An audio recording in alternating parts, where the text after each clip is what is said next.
Muy buenas noches, colegas de la especialidad. También buenas noches al panel. Quería agradecerles por darme esta oportunidad de poder intercambiar algunas ideas sobre el rol de la electricidad en el sistema de transporte.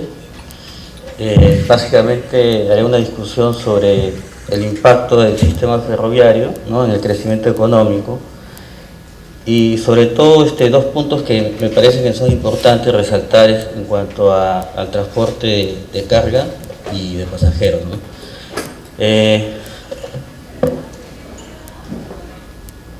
El contenido de la discusión del día de hoy básicamente va a ser sobre la matriz energética y ahí vamos a poder observar el enlace que hay de esta participación de la electricidad en el sistema de transporte, ¿no? Luego algunas ideas, reflexiones sobre el impacto del transporte en el desarrollo económico, resaltar la importancia del transporte multimodal, no aquella discusión dicotómica si se necesita metro o no, los sistemas tal vez como los hace la municipalidad, ¿no?, los sistemas segregados, los COSACs.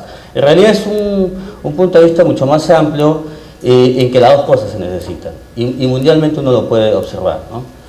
Luego también haremos una presentación del sistema ferroviario y algunas perspectivas de temas de actualidad en cuanto al transporte masivo en el Perú y finalizaré con una propuesta de una presentación que hice hace 3 meses acá también en el colegio sobre el bus eléctrico, ¿no? Una propuesta para la Municipalidad de Lima y los entes que puedan estar involucrados en esa posibilidad de poder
se había hecho con los trenes, pero por política de incentivar la demanda luego de la Segunda Guerra Mundial es que se va hacia un derrotero de fomentar las carreteras y dejar de lado los ferrocarriles, y eso ha continuado hasta que Obama, ¿no?, se da cuenta de ese detalle y bueno, lo que se da cuenta es que pierde competitividad frente a algunos países europeos o a algunos países asiáticos que sí tienen muy desarrollado su tema de transporte por el lado del transporte de carga.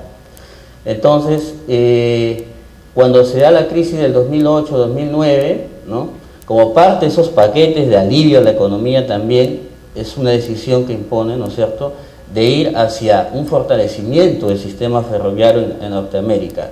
Y no solo eso, sino que lo que están apostando es que en realidad el sistema ferroviario de Estados Unidos es viejo, es muy lento, ¿no? Entonces lo que quieren llegar es a poder que su sistema ferroviario ponerlo a la par de Europa o de Japón. Todavía no han contemplado, por ejemplo, tener un tren bala, pero sí establecer todos esos trenes que tiene la Amtrak, los Gacela, ¿no es cierto?, que por ejemplo conectan Nueva York con Washington, o la misma ruta que recorre desde Nueva York hasta Los Ángeles, ¿no?, que es más o menos en 3 días, es muy lento el sistema. Entonces van a ir hacia eso, a repotenciar todo su sistema ferroviario, ¿no? Lógicamente que ustedes pueden observar ya son muchas decisiones más de carácter técnico, de carácter político y económico, ¿no?, los que finalmente priman. Frente a esa posición que tiene Obama, ¿no?, hay la otra posición, ¿no?, que tiene los que están metidos en el negocio del gas natural y lo que quieren fomentar es pues, el corredor azul, ¿no?, el corredor azul, que básicamente sería con gas natural licuefactado o con gas natural comprimido. Pero parece ser que por ahora la batalla está en el sistema ferroviario, ¿no? Entonces, esto lo que nos dice, ese es el panorama actual que tenemos y en algún momento se debería cambiar esta matriz. Esta menor al 1% debería incrementarse con una mayor participación de la electricidad. ¿Qué ventajas tiene la electricidad frente a los hidrocarburos? En primer lugar, que la electricidad puede ser, como es una energía secundaria, hace uso de diversas fuentes, entre ellas la hidroenergía, que es lo más abundante que tenemos en el Perú. Entonces, podríamos aprovechar nosotros esta energía abundante que tenemos, ¿no es cierto?, en lo que es el agua. Y también algunas energías renovables. Entonces, por ahí podríamos dejar esa dependencia en relación a los hidrocarburos. Segundo, por ejemplo, si vamos hacia el sistema ferroviario eléctrico, o hacia el bus eléctrico, o hacia el auto eléctrico, ¿no?, el nivel de contaminación también sería reducido o eliminado en el tema de CO2 o NOx, ¿no? Miren, hasta hace 5 años la discusión era si íbamos hacia esos buses, ¿no?, con GNC o GNL. Ya se han hecho estudios, ¿no?, y la parte de reducción de la contaminación de CO2 o NOx es básicamente de un 13%. Entonces, no es una justificación, ¿no?, aquello de que es un combustible más limpio en el transporte. Contamina casi igual, solo hay una reducción del 13%. Entonces, si vamos hacia una economía verde, es mucho más sustentable ir hacia una electrificación del sistema de transporte, ¿no? Esta es la discusión que planteaba, ¿no? Entonces, ¿qué factores podríamos considerar nosotros para la realidad peruana, ¿no? Esa electricidad con las energías renovables, las hidroeléctricas, ¿no? También la economía en los precios de los combustibles, ¿no?, y las características del consumidor. Eso va a costar, eso va a tomar tiempo el cambiar los patrones de consumo, ¿no?, de echar la gasolina en una estación versus, por ejemplo, tomar la electricidad en un punto de su casa, ¿no? Antes pues una recarga era de 8 horas, eso se ha disminuido, hay recargas rápidas de 5 minutos, 10 minutos, no solo en los autos, sino también en los buses, ¿no? Y como veremos más adelante, inclusive ya estamos hablando de llevar la electricidad en forma inalámbrica, que se está haciendo en Singapur, ¿no? En Singapur y en Gran Bretaña se está haciendo ya sin catenaria, sin depender de un punto específico donde yo conecto la electricidad a través de llevar la electricidad en forma inalámbrica, ¿no? Que es interesante, que también lo comentaré. Bien, en cuanto a la relación entre transporte y desarrollo económico, ¿no?, un planteamiento que hace Krugman, ¿no?, En realidad lo que él dice es, si uno analiza la historia económica, ¿no? Ve que el transporte sí ha afectado el desarrollo económico desde tiempos inmemorables de la civilización, ¿no? ¿Por qué? Porque se da cuenta que el crecimiento económico en principio se focaliza, ¿no? en la confluencia de los sistemas de transportes. Las grandes ciudades, ¿no? Siempre están al pie de un río, ¿no? O están al lado del mar, porque tienen las facilidades de poder establecer un puerto, ¿no es cierto? La fluidez en ese sentido, ¿no? También las características geográficas definen esos sistemas de transportes, imponen la geografía el sistema de transporte más adecuado.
Conexión. Tranquilamente un tren, la gente viaja hora y media, 2 horas, sale de Manhattan y se va a estos sitios, por conectar a las personas, ¿no? En el tema de confiabilidad, también las mejoras en el desempeño, ¿no? Menores tiempos de transporte, se reducen las pérdidas y daños colaterales, y eso es lo que se puede observar, ¿no? Hay menores niveles de accidentes en un sistema ferroviario. Bueno, productividad ya lo comenté, ¿cierto? Esos son básicamente los factores en los cuales incide el transporte en el desarrollo económico. Y claro que acá no hay una discusión en el sentido de que si a mejor transporte tiene una correlación positiva o una correlación de causalidad con el desarrollo económico, ¿no? Porque hay diversos estudios que plantean lo contrario, ¿no? Que más bien que el desarrollo económico hace que tú necesites tengas mayor necesidad de un mejor transporte. Entonces hay un problema de endogeneidad, ¿no? Pero digamos que esta es una forma de correlacionarlos, más que una explicación de relación causa-efecto. Bien, en cuanto al transporte multimodal, que es el planteamiento moderno, como debería hacerse, ¿no? En algunas zonas se necesitará carretera, sí, algunas zonas. En algunas zonas va el ferrocarril, por supuesto, hay transporte con tubería, ¿no es cierto? El transporte marítimo, el transporte aéreo o por cable, ¿no? Fíjense interesante, en algunas ciudades, por ejemplo en Europa, ¿no? Más que estar pensando en ferrocarriles, por ejemplo, lo que se hace es el transporte por cable, por funiculares, porque es tan agreste la geografía que pensar hacer carreteras o pensar hacer los trenes es bien complicado, ¿cierto? Y también algo que nosotros creo que como país hemos descuidado es el transporte marítimo, ¿no? Muy poco hacemos nosotros el transporte de cabotaje y también de mercancías, y tenemos una costa, ¿no? Si uno observa la experiencia en Japón, ¿no? Que son puras islas, básicamente la forma como se interconecta el comercio interno en Japón es a través del transporte en mediana y en pequeña escala, con el transporte marítimo. Y eso es lo que nosotros no lo estamos haciendo, ¿no? Y también de pasajeros, ¿no? Entonces pongámonos a pensar. Hay dos propuestas. Aquellos que proponen, vayamos a un ferrocarril de Tumbes a Tacna, porque toda la costa podríamos estar dejando pasajeros y mercancías, ¿no? Pero ¿y por qué no pensar en un sistema de transporte marítimo? Porque el transporte marítimo en realidad inclusive tiene mayor capacidad de transporte que un tren, ¿sí?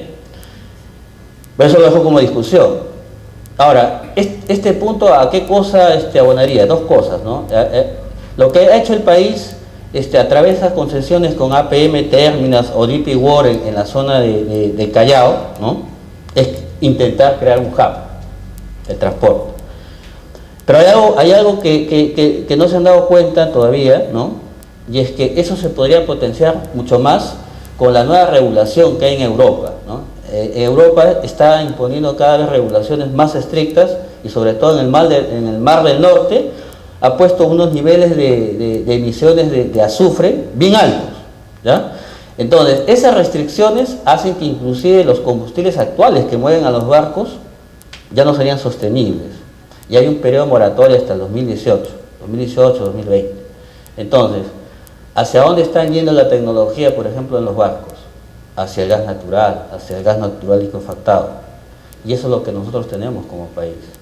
Entonces, si el Callao se convirtiera en un hub, ¿no? De atender toda esta parte de Sudamérica, grandes barcos, de hecho que ya están viniendo, ¿no? Tendrían que reabastecerse de ese nuevo tipo de combustible, de GNL, y a partir de ahí hay una oportunidad de poder utilizar este gas natural que nosotros tenemos, ¿no? Para poder dar ese tipo de transporte en el sector marítimo. Entonces, como podemos observar, hay diversas formas multimodales de transporte donde la energía puede entrar de diversos modos, ¿no? Acá quería presentarles, para dar una idea en la parte eléctrica de cómo son las potencias, ¿no? En el transporte multimodal. Bueno, un automóvil es más o menos entre 52.5 a 125 kilowatts, un autobús 220 kilowatts, 308 kilowatts, el tren, ¿no? 2.5 megas, 5 megas, ¿no? ¿A qué viene esto? Hace como 6 meses hice un estudio de reconversión de todo el parque de transporte de carga y de pasajeros, ¿no? Interprovincial, para ver ese consumo que podría tener en gas natural, ¿no? Y los resultados me salieron como más o menos 45 millones de pies cúbicos días. Si se convirtiera, solo las primeras 10 empresas en transporte de carga y las primeras 10 empresas en transporte de pasajeros, los interprovinciales, ¿no? Lo que hice ahí fue básicamente una reconversión, ¿no? De acuerdo a la demanda de diésel que ellos consumen, ¿no? A través del sistema del SCOP que tiene Osidermin, ¿no? Uno puede saber cuál es la demanda que actualmente ellos consumen, estas 10 primeras empresas, y eso básicamente convertirlo, ¿no? A necesidad de gas natural. Entonces, para poder ver el potencial de poder reemplazar todo el parque automotor que actualmente se mueve con los hidrocarburos, también tendríamos que hacer algo similar, ¿sí?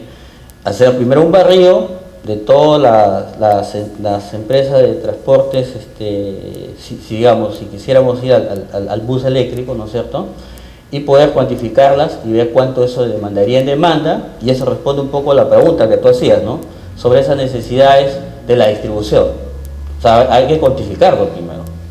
¿De qué demanda estamos hablando en esa reconversión de este parque automotor de hidrocarburos hacia un parque automotor con electricidad? ¿Sí?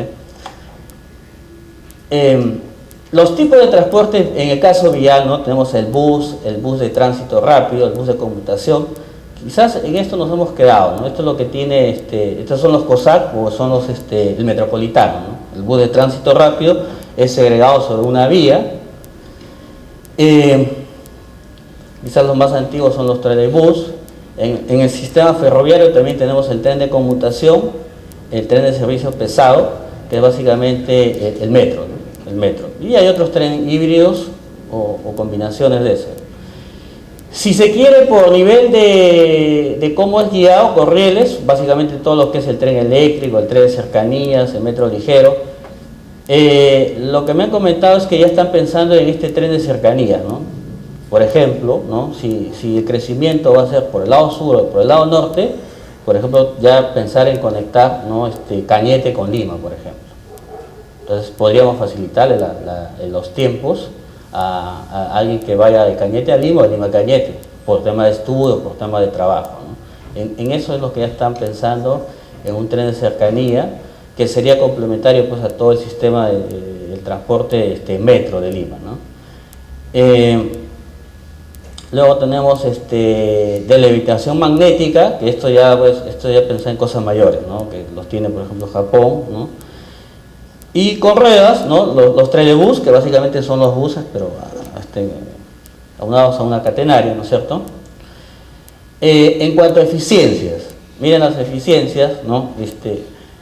Es bien complejo hacer este análisis de eficiencias porque depende del tipo de carga que uno vaya a transportar. Entonces, lo más sensato es que estos estudios lo hacen en función a los contenedores, ¿no?, por nivel de contenedores. Entonces, por ejemplo, en el transporte marítimo se transporta 576 toneladas millas por cada galón. O sea, por cada galón de combustible que yo uso, puedo transportar 576 toneladas, ¿no? Entonces, eso es lo que uno puede ver que tiene mayor eficiencia, ¿no? El segundo es el ferroviario con 426, y muy lejos es lo que actualmente hacemos, ¿no?, el transporte con los camiones, ¿no? Muy lejos. Entonces es más ineficiente.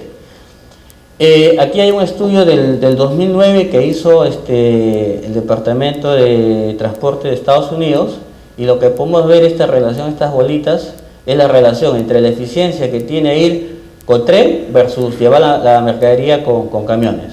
Y básicamente, pues, en los diversos modos, ¿no? Esto que es movement significa que yo tengo, para poder hacer esta comparación, tiene que ser, pues, en sistemas que sean competitivos, ¿no? Tanto llevar esa carga por ferrovía o por el camión. Y más o menos, en algunos casos, esa diferencia es de 5 veces. O sea, la eficiencia de llevar la mercadería con los trenes es 5 veces mayor que si uno lo pudiera llevar con camión, ¿no? Podemos observar entre 1.5 hasta 5, ¿no?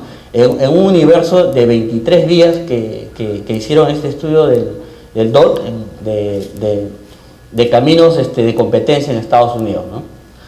Es el último estudio, no hay un estudio más actualizado. Lo que leía en ese informe es que debe ser bien complejo, ¿no?, el poder establecer este tema de estas comparaciones. Si uno quisiera observar en cuanto a los costos de operación, ¿no?, en dólares por pasajero milla, ¿no?, lo que puedo observar, pues, es que lo que nosotros tenemos es el bus, 0.94, ¿no?, dólares por pasajero milla. Bueno, estas son cifras para Estados Unidos, ¿no? Yo no he encontrado cifras para Perú. Sería interesante hacer un estudio, ¿no?, para Perú, por ejemplo. En el caso del bus de tránsito rápido, dado que ya hay menos congestión, es una vía única, que sería el equivalente al sistema el que tiene Lima, ¿no?, la Municipalidad Metropolitana de Lima, ¿no? Pero miren, contra un tren, ¿no? 0.4, 0.4 contra 0.94. Eso claramente nos está diciendo pues que los menores costos que nosotros podemos obtener es justamente con el sistema del metro, ¿no? que es el articulador. Lo cual no quiere decir que en realidad no se necesiten los buses, porque son sistemas complementarios. No, el metro no circula por todas las vías de una ciudad, aún sea el sistema más avanzado. La mayor prueba de eso es que Nueva York, ¿no es cierto?, que tiene el sistema de trenes el más largo, el más antiguo, ¿no? Que tiene desde la letra A hasta la Z, inclusive con números. Pero eso no quiere decir que se ha excluido el bus. Las dos cosas conviven. Uno puede observar el sistema de metro de Manhattan y también hay los buses. Las dos cosas conviven, no son excluyentes, ¿no? En cuanto al costo del transporte ferroviario, ¿no?, si uno quisiera analizar esto, puede observar los costos, ¿no? Por ejemplo, en Italia, ¿no?, tenemos entre 0.08 dólares por tonelada por kilómetro, que es quizás lo que nosotros más conocemos que millas, ¿no? Los americanos están entre 0.03, ¿no? Los chinos siempre la vanguardia en el tema de costos, menor a 0.02, ¿no? Estos son los costos que tiene un sistema de transporte de ferrocarril, ¿no?, de carga.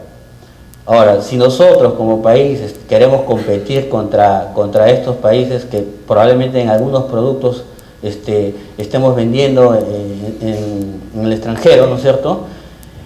Si el sistema de transporte, como habíamos visto, era de 5-1, eso se va a traducir ahí. Eso se traduce en mayores costos para nuestros mercados en cuanto al transporte, ¿no? Y en el tema de pasajeros también podemos observar ahí, ¿no?, el caso de Japón, ¿no?, menor a 0.12 dólares por pasajero por kilómetro recorrido. Y acá algunas cifras sobre el sistema del metro, ¿no?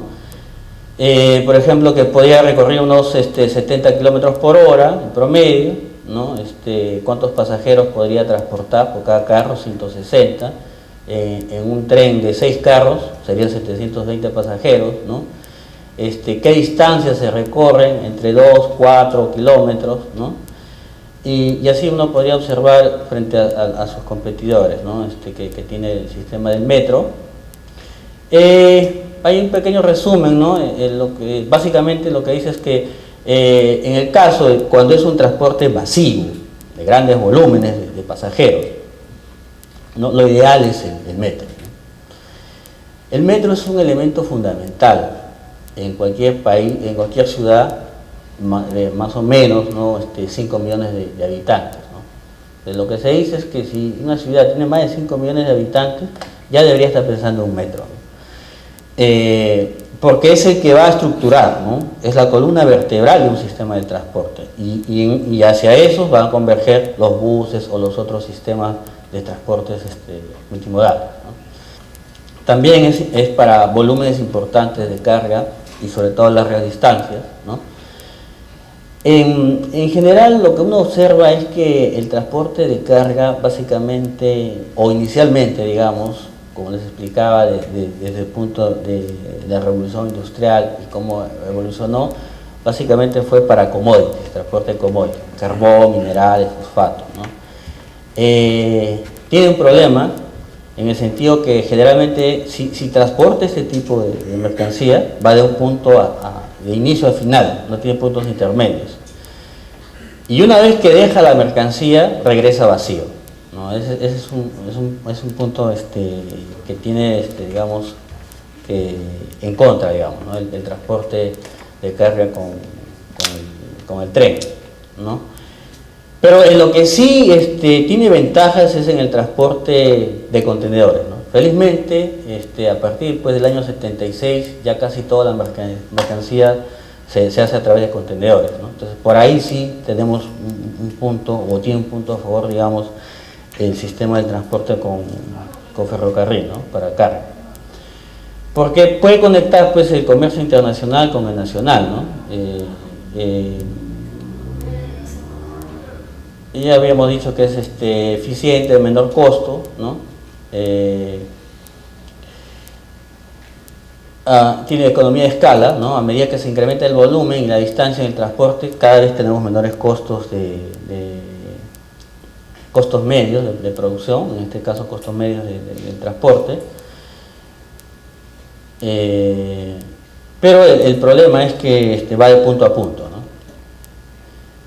¿Qué perspectivas están actualmente en discusión en el transporte masivo? Y concretamente en el transporte ferroviario, ¿no? La propuesta es del transporte de Tumbes, Lima, Tacna, ¿no?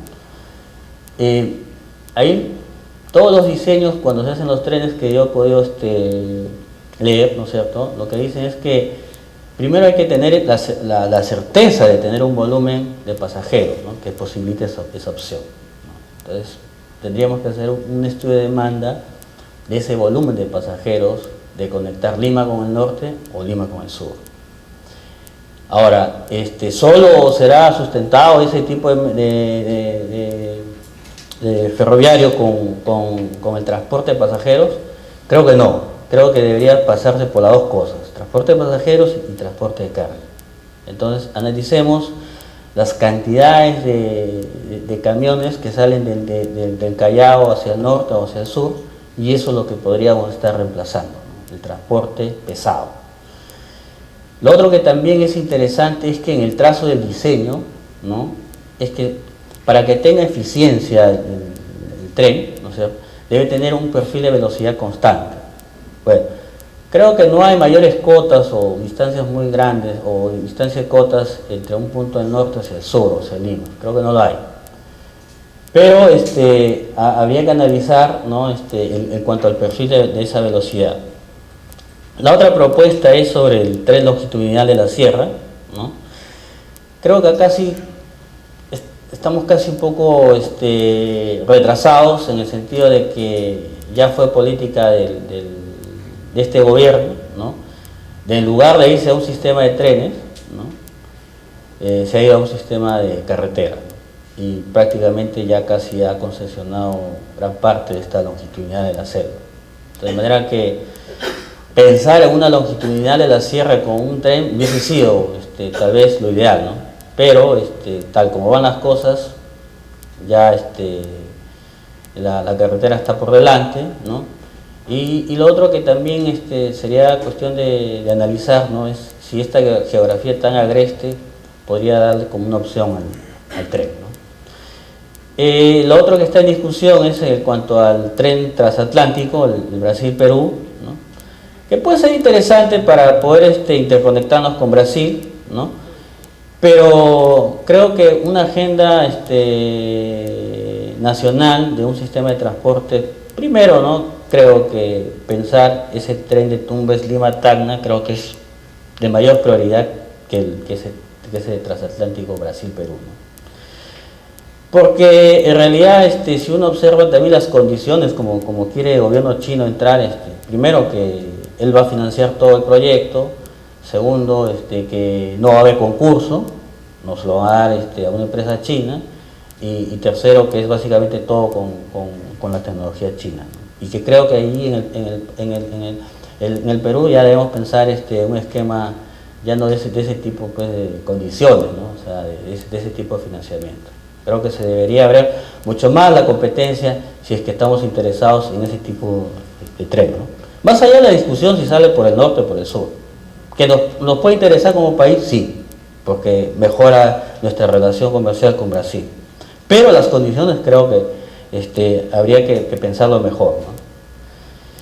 Y acá es la propuesta que hice hace 3 meses, ¿no?, sobre la propuesta del bus eléctrico, ¿no?, que es un tema interesante porque se está dando en Europa actualmente. Fíjense, Europa, que tiene pues miles de kilómetros con el sistema de tren, ahora también están apostando a irse al sistema de bus, cambiar todos estos buses que consumían hidrocarburos hacia un bus eléctrico, ¿no?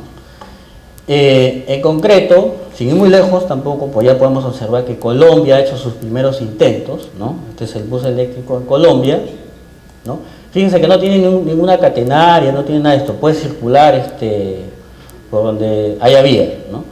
porque básicamente es sobre la base de baterías, ¿no? Tenemos también el caso de Chile, interesante este proyecto donde está metido Chilectra es el que ha piloteado este proyecto, ¿no? Ya tienen, ese es el bus, el BYD, que es un bus chino, ¿no? Que está ya circulando, evidentemente un tramo corto en Santiago, pero la idea es justamente ir probando esta tecnología y en algún momento lo que ellos están pensando es meter esa tecnología dentro de los requerimientos de las nuevas concesiones. Y creo que eso es lo que nosotros también podríamos aspirar, ¿no? Es algo más en Chile es Smart City, en Europa es el programa Zeus. Este programa Zeus ha arrancado en octubre del año pasado, ¿no? En 8 ciudades de Europa, una de ellas es Barcelona, Berlín y otras ciudades. Pero creo interesante, analizar este rol de la empresa de distribución eléctrica en el Smart City, ¿no? Bueno, nosotros nos parecemos más a Colombia, ¿no? Fíjense, teniendo el bus eléctrico, el tema es que por barreras burocráticas, como no tenían ese tipo de tecnología dentro de sus normativas, les han demorado como 6 meses el poder recibir, darle una placa, ¿no? Siempre cayendo en este tipo de barreras burocráticas.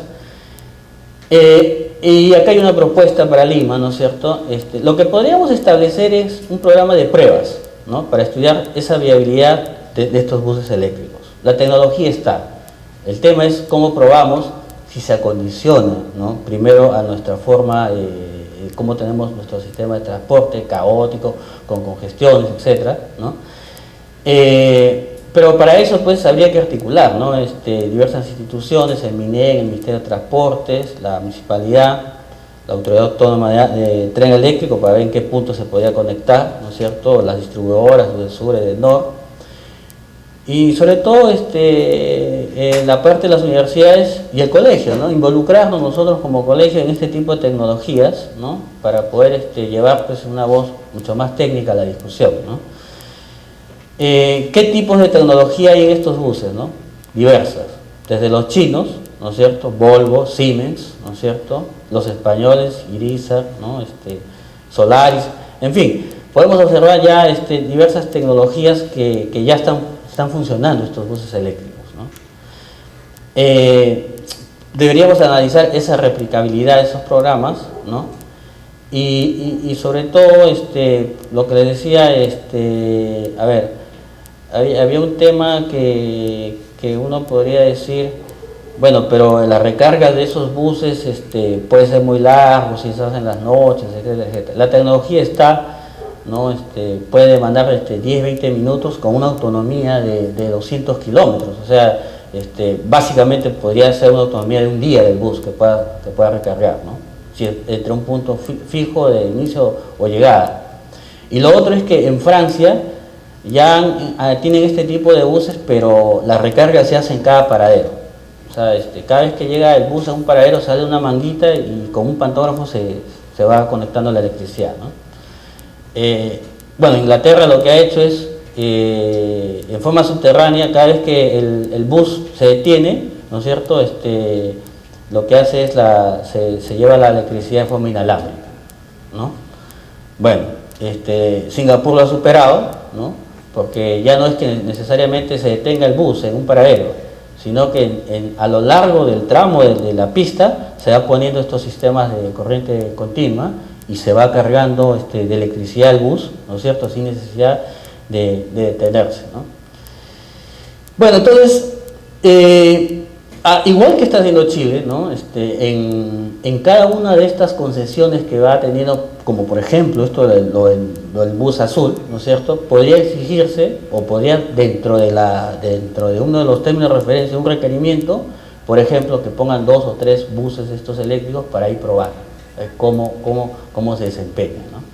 Ahora, claro, alguien me dirá, pero esta zona congestionada, los choques, etcétera, etcétera. Bueno, quizás lo que es más rápido es en este sistema, ¿no?, en el COSAC que tiene, ¿no?, porque es de vía exclusiva en el metropolitano. En el metropolitano, por ejemplo, sí podrían poner estas recargas en cada paradero, ¿no?, como los franceses, o, bueno, si quieres, como tienes el derecho de vía, inclusive podrías poner cada tramo subterráneo, como lo hace Inglaterra, ¿no? Bueno, eso básicamente es lo que les quería presentar. Las referencias están ahí, de todas las cosas que he estado comentándoles. Y bueno, agradecerles por su presencia y ya no a cualquier tipo de pregunta luego de la ronda. Gracias.